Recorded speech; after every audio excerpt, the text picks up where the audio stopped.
क्या है ये सब? उस दिन विजयदशमी के उत्सव के दौरान तुमने एक औरत की प्राण ले ली और आज तुम्हारे भरोसे आई हुई नन्ही बच्ची की प्राण ले ली तुमने। क्यों क्यों ये सब कर रही हो? इसमें हमारा क्या दोष है माते? 7 पुस्तों से हम तुम्हारी पूजा करते आ रहे हैं, उसका यही फल है क्या? कहो कहो माते, जवाब दो माते, जवाब दो। शाबजी शाबजी शाबजी शाबजी शाबजी, इस गांव में रह के इन सबकी हश्तरेखा देखती हूँ। अच्छा साहब जी, मैं जानना चाहती हूँ आप बड़ा खड़े खड़े हमारी देवी माँ पे क्यों गुस्सा हो रहे हैं जी? कौन देवी? इससे तुम देवी कहती हो?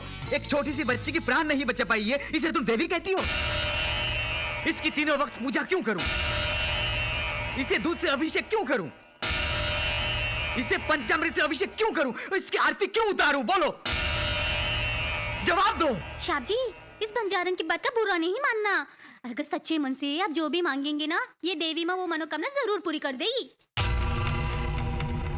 यदि आप देवी देवताओं को प्रसन्न करना चाहते हैं तो फिर पंचामृत से इनका अभिषेक करना होगा। एक और बात है शाब जी, यदि आपके मन में कोई पीड़ा हो तो इस देवी माँ की आपको आरती उतारनी होगी। 3 समय पूजा करने की आवश्यकता नहीं। यदि आप सच्चे मन से उसकी एक बार भी पूजा करेंगे ना साहब जी, तो वो आपकी सारी मनोकामना पूर्ण कर देगी।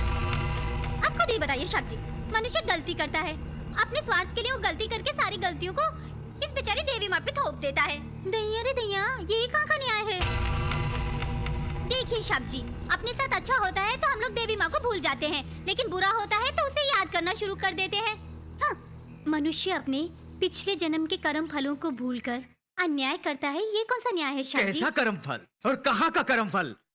कर्म फल से जो छुटकारा दिलाता है वही देवी है, और जो उसे छुटकारा दिलाने में असमर्थ है, ऐसी देवी हमें नहीं चाहिए, और ना ही ऐसी देवी की शक्ति। लानत है ऐसी देवी पर। क्रोधित मत होइए ठाकुर साहब, यदि देवी माँ ने ऐसा किया है तो अवश्य कोई ना कोई कारण मैं होगा। कोई कारण जानना नहीं चाहता, और ना ही कारण जानने की आवश्यकता है। मुझे इस देवी की आवश्यकता नहीं है, आवश्यकता नहीं है। अरे इस जहां में बहुत सारे नास्तिक हैं, क्या वो अपनी जिंदगी नहीं गुजारते हैं?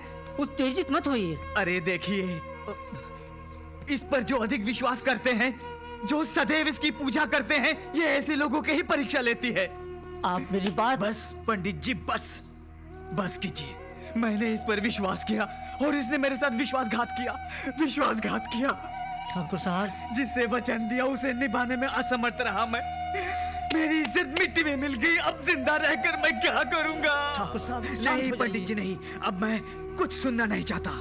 मुझे इस देवी की आवश्यकता नहीं है। अगर आप चाहे तो इसकी पूजा कर सकते हैं, तीनों वक्त पूजा कर सकते हैं, दूध से अभिषेक कीजिए, पंचामृत से अभिषेक कीजिए, लेकिन मुझे इसकी आवश्यकता नहीं है। आवश्यकता नहीं ठाकुर है। साहब, हे काली माँ, मेरी बेटी की आत्मा को यहाँ ले आओ काली माँ।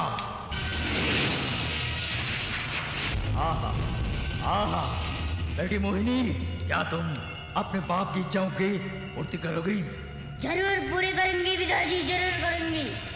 आहा, जल्द से जल्द मेरी मनोकामना को पूरी करो, जाओ।